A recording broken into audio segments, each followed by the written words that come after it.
রাধে রাধে, শুভ দুপুর। দেখো আজকে আমি রান্না করেছি বড় চেলা মাছের ঝোল। দেখো সাইজটা বেশ বড় বড়।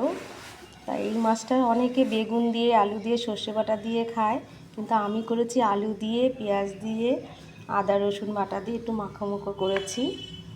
দেখো মাছটা দেখতে এত সুন্দর হয়েছে, এখনও খাওয়া হয়নি। এর আগেও করেছি অনেকবার, তখন খেয়েছি, ভালোই লাগে খেতে। তাই তোমাদের সাথে একটু শেয়ার করলাম। দেখো ঝোলটা এত সুন্দর কালার এসছে। একটু কাশ্মীরি লঙ্কার গুঁড়ো দিয়েছি, তার জন্য আর একটু কালারটা ভালো এসছে। বেশ ভালোই লাগে এই মাছটা খেতে, একটু কাটা বেশি কিন্তু স্বাদ হেভি। ইলিশ মাছের মতনই স্বাদ লাগে। যারা খেয়েছো তারা তো জানোই। এই মাছটা ম্যাক্সিমাম লোকেরাই খায়। কেমন হয়েছে জানিও। রাধে রাধে।